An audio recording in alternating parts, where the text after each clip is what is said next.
Friends, स्वागत है फिर से आपके अपने चैनल पर। जैसा कि आप देख रहे हैं कि विश्व इतिहास का कंटेंट अभी आपको दिया जा रहा है। आप लोगों का बहुत सपोर्ट मिल रहा है, ऐसे ही अपना सपोर्ट बनाए रखिए। और उसके साथ ही मैं आपके लिए इतिहास के प्रीवियस क्वेश्चन का 10 क्वेश्चन का सेट लेकर चलूँगी ताकि आपकी तैयारी और अच्छी हो सके। तो ये प्रीवियस क्वेश्चन का पहला सेट है। इसमें पहला प्रश्न जो है कि इनमें से कौन प्राचीन भारत के एक उपकरण परंपरा से नहीं जुड़ा है। तो यहाँ 4 ऑप्शन है। का में मॉन्स्टेरियन, खा में अचूलियन, गा में ओल्ड वन, खा में ग्रेशियन। यानी कि 4 ऑप्शन में एक नहीं है और आपको नहीं बताना है। अक्सर एग्ज़ाम में हम लोग गलती कर जाते हैं क्योंकि नहीं पर ध्यान नहीं देते हैं। तो फ्रेंड्स, इसको हमेशा ध्यान में रखिएगा कि जब भी हम लोग क्वेश्चन डील करें एग्ज़ाम में, तो जहाँ पर ये नहीं दिया रहे ना, तो उसको ज़रूर ध्यान रखें कि नहीं पूछा जा रहा है। तो कौन सा नहीं है? ग्रेशियन नहीं है। बाकी 3 उपकरण परंपरा से जुड़े हुए हैं। तो आइए नेक्स्ट क्वेश्चन की ओर चलते हैं।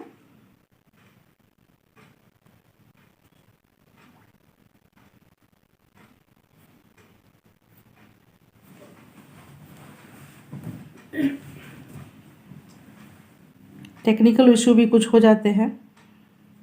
चलिए, नंबर 2 है कि हस्तकुठार उपकरण। हस्तकुठार प्राचीन काल में लोग यूज़ करते थे, प्रयोग करते थे। तो लेकिन वो हस्तकुठार बना होता था पत्थरों का और उसको नाम दिया गया हस्तकुठार। तो ये पूछा जा रहा है कि वो किस प्रकार की विधि से उस उपकरण को बनाया गया था। तो ये विधि क्या उन लोगों ने बनाया था? नहीं, बल्कि जो उत्खनन करता उसको प्राप्त करते थे तो वो लोग इसको नाम देते थे। तो उन्होंने जो नाम दिया है उसके हिसाब से इसका हम लोग कैटेगराइज करते हैं। तो इसमें का में है यूनिफेशियल, खा में है बाईफेशियल, गा में है दोनों विधियों से, घा में रीटचिंग उपकरण। तो ये आपको बताना है कि इसमें से कौन सी विधि से हस्तकुठार उपकरण को बनाया गया है। तो ये देखिए, ये जो है इसका जो विधि है, राइट आंसर जो होगा उसका वो होगा खा।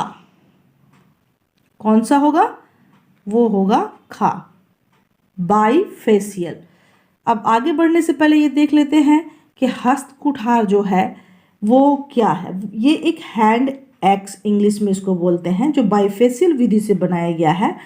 और मतलब कि उसको रगड़ करके घिस करके इस तरह से बनाया जाता था कि ताकि वो अंगूठे और 4 उंगलियों के बीच में इस मजबूती से उस वक्त के मानव पकड़ सकें। और नीचे के हिस्से में नोकीला हिस्सा होता था जिससे वो अपना काम करते थे, चाहे शिकार करना हो या कोई चीज़ छीलना हो। तो ये वो लोग करते थे। और इसकी खोज सर्वप्रथम रॉबर्ट ब्रूस फूट ने किया था। कहाँ पर? मद्रास के पल्लवरम में। कहाँ पर? मद्रास के पल्लवरम में। और ये एस्यूलिन उपकरण था। ये एक प्रकार का एस्यूलिन उपकरण था और विधि थी बाईफेशियल। ये याद रखें कि हस्तकुठार जो है इसको एस्यूलिन उपकरण कहते थे, विधि थी बाईफेशियल, यानी बाईफेशियल विधि से उसको बनाया गया था। ये याद रखेंगे।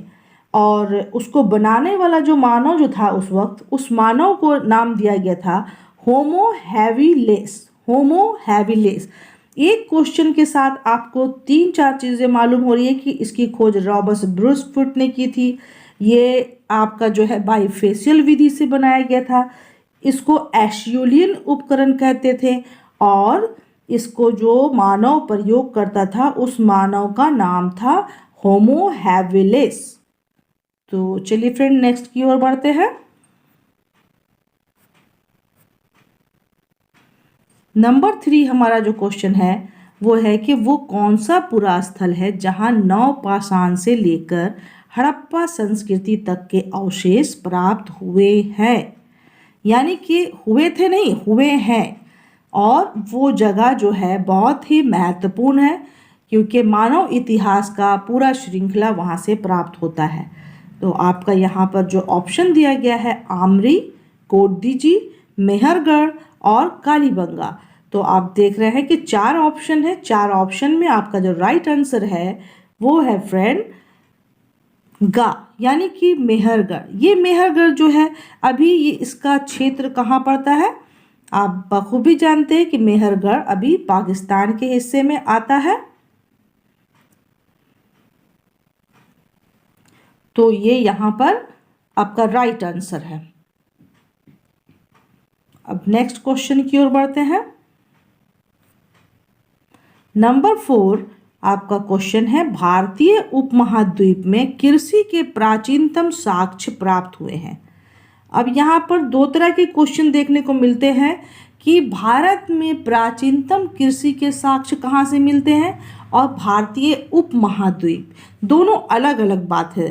क्योंकि भारत में अगर देखिएगा तो भारत का जब नाम आएगा तो उसमें मेहरगढ़ आपको आंसर देना होगा, लेकिन भारतीय उपमहाद्वीप बोला जा रहा है फ्रेंड, तो उसमें जो है भारतीय उपमहाद्वीप में पाकिस्तान, अफगानिस्तान, श्रीलंका और नेपाल, ये सारे देश जो है मिले हुए थे। वो एक उपमहाद्वीप का हिस्सा है।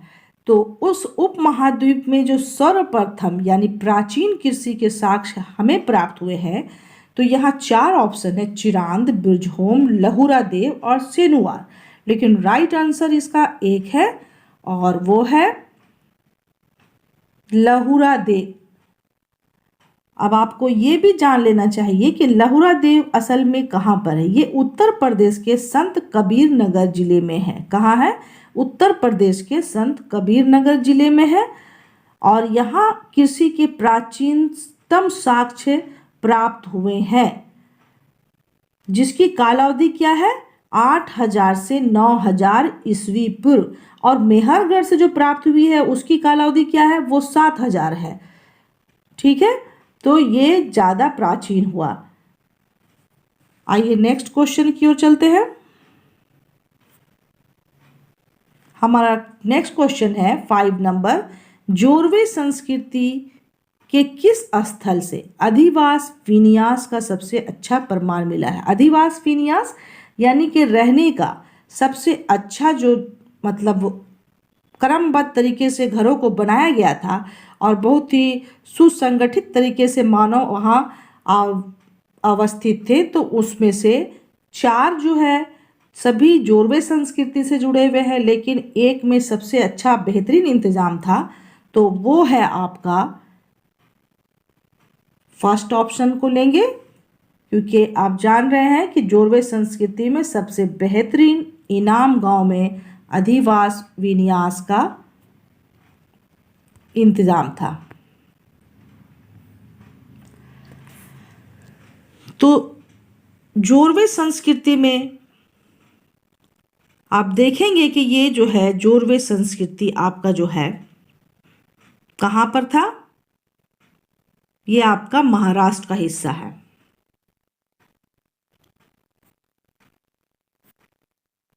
हमारा 6th क्वेश्चन है कैथा संस्कृति से, कि इसकी खोज किसने की थी? कैथा संस्कृति की खोज किसने की थी? 4 ऑप्शन है, M.K. धावलीकर, खा में है V.S. वाकनकर, गा में है H.D. संकालिया, घा में है K.D. वाजपेयी। 4 ऑप्शन में हमें राइट आंसर देना है। तो हमारा राइट आंसर है खा। हमारा राइट आंसर है फ्रेंड खा। ये V.S. वाकनकर द्वारा खोजा गया था कैथा संस्कृति। आइए जान लेते हैं कैथा संस्कृति के बारे में। ये मालवा की संस्कृति भी कहलाती है और इसको कैथा की संस्कृति भी कहा जाता है, जिसकी खोज किसने की? V.S. वाकनकर ने की। ये प्राचीनतम ताम्र पाषाणिक संस्कृति है। कौन सी संस्कृति है फ्रेंड्स? ये याद रखिएगा, कभी भी पूछा जा सकता है कि कैथा संस्कृति कौन सी संस्कृति है, आदि ऐतिहासिक है या प्राचीन है या एकदम आदि पाषाणिक है? नहीं, ये ताम्र पाषाणिक है। ठीक है, इसको कैटेगराइज कीजिएगा तो ये ताम्र पाषाणिक में आएगा, जहाँ तांबा और पाषाण पत्थरों दोनों का प्रयोग किया जाता हो जीवन निर्वाह के लिए, उसे ताम्र पाषाणिक कहते हैं। ठीक है फ्रेंड, चलिए आगे नेक्स्ट क्वेश्चन की ओर बढ़ते हैं। क्वेश्चन नंबर 7 है, कैथा संस्कृति किस राज्य से संबंधित है? कैथा संस्कृति किस राज्य से संबंधित है? तो यहाँ पर आपका ऑप्शन है मध्य प्रदेश, महाराष्ट्र, राजस्थान, तमिलनाडु। तो आपका राइट आंसर है कैथा संस्कृति, यानी कि ए नंबर में जो आपका आंसर है मध्य प्रदेश, ये आपका राइट आंसर है। नेक्स्ट क्वेश्चन, नवादा टोली, एरन तथा नागदा, ये 3 स्थानों का नाम यहाँ पर है कि नवादा टोली, एरन तथा नागदा की मालवा संस्कृति, नागदा की मालवा संस्कृति किस संस्कृति का प्रमाण है? तो यहाँ पर 4 ऑप्शन है, हड़प्पा संस्कृति, गैरिक हड़प्पा संस्कृति, हड़प्पा पूर्व संस्कृति और हड़प्पा पश्चात संस्कृति। तो ये 8 नंबर क्वेश्चन का आपका आंसर है घा, यानी कि हड़प्पा पश्चात संस्कृति जो है, ये तीनों ही संस्कृतियां जो है हड़प्पा पश्चात संस्कृति से संबंधित है।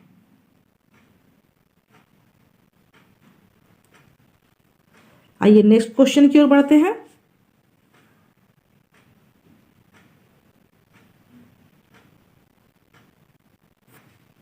नाइन नंबर है कि अधोलिखित तांबे की वस्तुओं में कौन दायमाबाद निधि में सम्मिलित है? कौन जो है दायमाबाद से पाए जाने वाली चीज़ों में शामिल है? निधि मतलब जो वहाँ से जो भी चीज़ें प्राप्त हुई हैं। तो आपका 4 ऑप्शन दिया गया है। का में है कुत्ता और 2 बैल के रथ पर सवार एक सारथी। खा में है बैल, हाथी, गेंडा और 2 घोड़ों का रथ। गा में है घोड़ा, कुत्ता, हाथी और 2 बैल। घा में है हाथी, गेंडा, भैंसा और 2 बैल। तो हमारा राइट आंसर है दोस्तों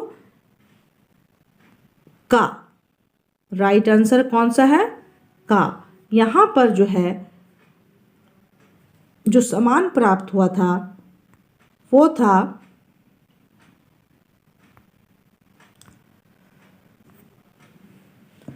कुत्ता और 2 बैलों का बना हुआ एक रथ। 2 बैलों का बना हुआ एक रथ जिस पर एक सारथी सवार था और उसके साथ उसका कुत्ता भी था। ये वहां से दायमाबाद से प्राप्त हुआ था। आइए 10 नंबर की ओर चलते हैं। गंगा घाटी की नरहन संस्कृति, गंगा घाटी की नरहन संस्कृति संबंधित है, किस चीज से संबंधित है? यहाँ पर आपके 4 ऑप्शन है। मध्य पाषाणिक संस्कृति, नवपाषाणिक संस्कृति, ताम्रपाषाणिक संस्कृति और आदि ऐतिहासिक संस्कृति। तो फ्रेंड इसका राइट आंसर है ताम्रपाषाणिक संस्कृति। गंगा घाटी का जो नरहन संस्कृति है वो संबंधित है ताम्रपाषाणिक संस्कृति से। किससे संबंधित है? ताम्रपाषाणिक संस्कृति से। तो राइट आंसर हमारा है गा। तो बने रहिए फ्रेंड्स, अगला भी जो आपका 10 का श्रृंखला जो चला रहे हैं जल्दी वो वीडियो लेकर आते हैं और विश्व इतिहास का कंटेंट भी जल्दी अपलोड करेंगे। आप अपने सुझावों से हमें अवगत कराएं कि इसको और कैसे बेहतरीन बनाया जाए और इसको लाइक भी करें, शेयर भी करें। मिलते हैं, धन्यवाद।